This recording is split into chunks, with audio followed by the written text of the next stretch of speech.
வணக்கம், நான் Sivasankari, counselling psychologist and student support educator, Arjuna readiness லேர்னிங்ல இருந்து. இன்னைக்கு நம்ம ஒரு முக்கியமான ஒரு விஷயம் பார்க்க போறோம்.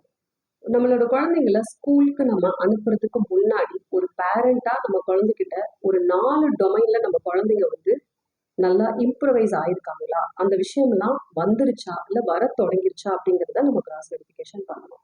அந்த 4 டொமைன்ஸ் எந்தெந்த ஏரியா அப்படின்னு பார்த்தீங்கன்னா, அதுல ஃபர்ஸ்ட் ஒன் வந்து பிசிக்கலா.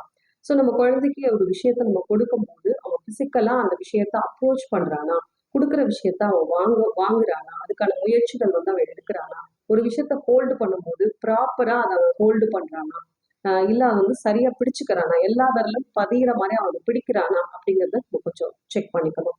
ஏன்னா இதுதான் அவங்களோட ஃபைன் மோட்டார்ஸ் வந்து நல்லா டெவலப் ஆயிருக்கும் அப்படிங்கிறத நம்ம சிம்பிளா தெரிஞ்சுக்க வேண்டிய ஒரு விஷயம்.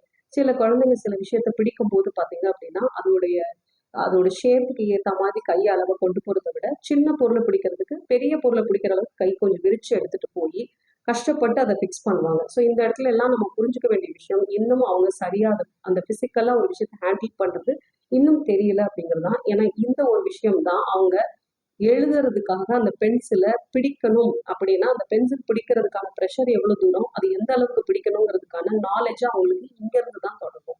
ஸோ இப்படி சின்ன சின்ன விஷயங்கள் நம்ம ஃபோக்கஸ் பண்ணணும். ஸோ அந்த விதத்துல பிசிக்கல்ல அவங்க ஒரு விஷயத்தை எப்படி ஹேண்டில் பண்றாங்க அப்படிங்கிறத பார்க்கணும். ரெண்டாவது இமோஷனல்.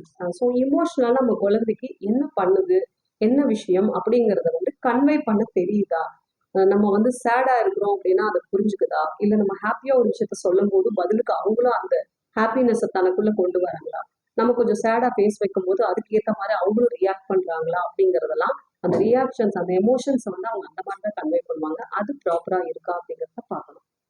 ஏன்னா அதுதான் நம்ம வந்து அடுத்து ஸ்கூல் அப்படின்னு சொல்லி போகும்போது அவங்களோட உலகம் வேற மாதிரி இருக்கும். அங்க அந்த குழந்தைங்க மித்த குழந்தைங்களோட எப்படி பழக போறாங்க, அந்த எமோஷன்ஸ் எப்படி புரிஞ்சுக்க போறாங்க அப்படிங்கிறத நமக்கு வீட்லயே நம்ம இந்த விஷயத்துல நம்ம குழந்தை தயாரா இருக்கா அப்படின்னு சொல்லி பார்ப்போம். இன்னைக்கு 2 டொமைன் பார்த்துருக்கோம். பிசிக்கலா, எமோஷனலா ஒரு குழந்தைகிட்ட எதெல்லாம் ஒரு ஸ்கூலுக்கு போறதுக்கு முன்னாடி நம்ம வந்து டெவலப் ஆகுதுன்னு சொல்லிட்டு இன்னும் 2 டொமைன் அடுத்த ஒரு ஷார்ட்ல உங்களுக்கு நான் சொல்றேன். Stay tune with us.